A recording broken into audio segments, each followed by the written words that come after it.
Reigning F1 World Champion Max Verstappen may not have been racing last weekend, but he still made the top three, this time off track, with the Dutchman named by Forbes as the world's third richest athlete under 25 for 2023. The Red Bull driver is on course for his third straight World Championship and is set to remain at the powerhouse F1 squad until at least 2028. Verstappen, who pocketed $64 million in 2023, is third behind French footballer Kylian Mbappe, Paris Saint-Germain's star forward, and NFL quarterback Kyler Murray from the Arizona Cardinals.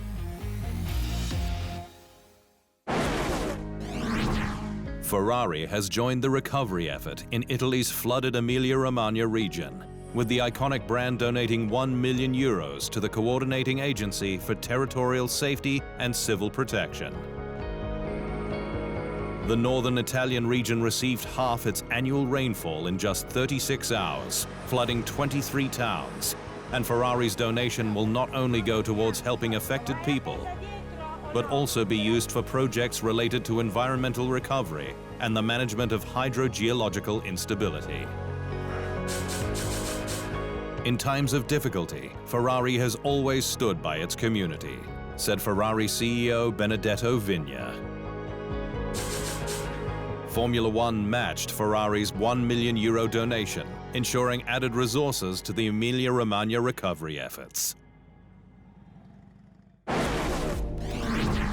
Yuki Tsunoda went from the garage to the streets last week, with the Japanese driver helping with the cleanup in AlphaTauri's hometown of Faenza, one of the worst affected in the flooded Emilia-Romagna region.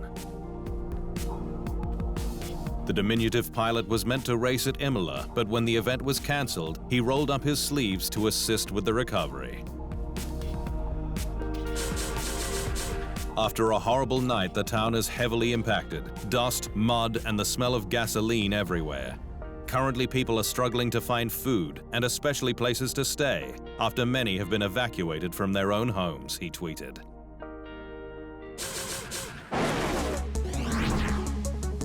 (1996) F1 World Champion Damon Hill says that Red Bull putting pressure on Nick DeVries to deliver after just 5 races completed this season is a fairly typical routine at the squad. DeVries is yet to score for AlphaTauri, with 2023 his full-time debut. But while Red Bull motorsport consultant Dr. Helmut Marko has promised he is safe until at least Canada, Hill told the sport's official podcast F1 Nation that this is just Red Bull's approach. The turnover at Red Bull, this is a fairly typical routine, isn't it? They take the driver through halfway through the season and then they go, right, you're out, someone else is in. And they get a chance to find out how the other driver copes. So they actually turn over quite a few drivers that way and get them to find out what they're really like. Aston Martin has revealed it's still working from porta cabins ahead of its imminent move into its new 37,000 square meter facility at Silverstone. The Green Squad has been the surprise of the 2023 season, with double F1 World Champion Fernando Alonso scoring 4 podiums from the first 5 races. But it's been done largely with brains, not brawn, with the team's major infrastructure yet to come on song.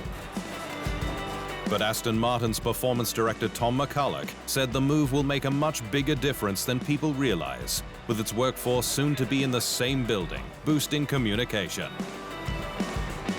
The squad's huge progress this year has been welcomed by F1's former director of data systems, Rob Smedley, who spoke to official podcast F1 Nation last month. Aston Martin have done an amazing job, quite frankly. That gives me so much hope and happiness for Formula One, you know, that a team can make that type of step. McLaren has continued to pump up its rookie driver Oscarpiastri, with its racing CEO Zak Brown again hailing him a future world champion. Piastri arrived in F1 with McLaren this year, following 3 straight Junior Series titles and a tug-of-war with Alpine for his services. But while he scored once in the first 5 races in an underperforming MCL 60 with 4 points for 8th in Australia, Brown says Piastri hasn't really made any big mistakes, with typical exploring of the limits, so the odd lock of a wheel here and there. Piastri's teammate Lando Norris says he's being pushed a little bit more than the last couple of years, but has defeated him. 4-1 in qualifying, 3-1 in races they both finished, and 10-4 on points. Brown also lauded Piastri's performance at circuits he's never raced on, with the first 5 races all flyaways. He's not been to all these, so early indications are we've got a future world champion on our hands, he said. Staying with McLaren, which has urged F1's power brokers to consider an added exception to the cost cap to remove what it says are unintended barriers to upping investment in sustainability measures. The former powerhouse squad published its annual sustainability report last week, with its key achievements including a 22% reduction in greenhouse gas emissions compared with a 2019 baseline, a 19% reduction in total waste compared with 2021, and 0 waste sent to landfill. But McLaren's Zak Brown says that a genuine step change is needed to unlock F1's development potential for sustainable technologies, with a list of suggested changes put forward for consideration. These include cap exclusions for team programs, technical regulations to ensure sustainable materials and processes, clear sustainability criteria in the Concord Agreement, and requirements for promoters. F1 is set to take another step towards a region-based calendar in 2024, with a season start in the Middle East likely to be followed by rounds in Australia and then Asia. 2024 is expected to blast off from either Bahrain or Saudi Arabia, with the sport needing to work around the Islamic holy month of Ramadan, which next year will be held from March 10 to April 9. From there, F1 is set to fly on to Australia before an Asian leg that would see either Japan or Singapore be twinned with China for an April doubleheader that leads the sport back to Europe. South African circuit Kyalami, using a new promoter, is hoping for a 2024 return. Spanish capital Madrid and South Korea are F1's more long-term options. Belgium and the Netherlands could alternate. Mercedes is set to introduce the first part of its major upgrade in Monaco, with Imola not proceeding, despite the fact that the tight and twisty street track is all about mechanical and not aero grip. The Silver Arrows have so far been underwhelmed with the W14, with a single podium to show from the first 5 races. But it went back to the drawing board after Bahrain, while a new Silicon Valley-style Parklands campus is being planned for Brackley. And will bring the updates to Monte Carlo, where it not only expects an improvement in overall pace. The key thing is we're not just looking to bring a lap time update, we're looking to head off in a different development direction, one that we think gives us a better chance in the long term of being able to challenge for race wins and world championships.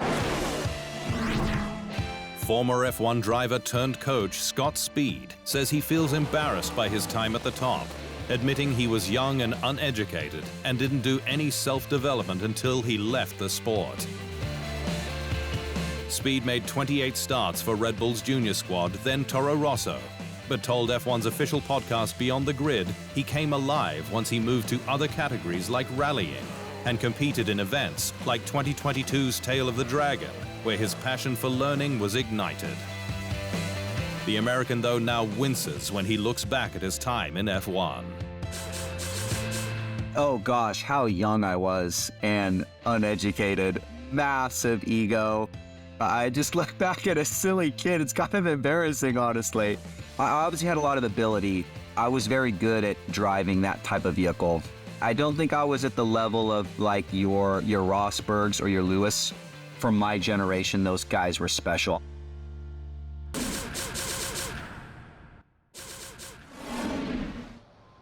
Thanks for watching. To stay up to speed on all things Formula One, make sure you hit the subscribe button.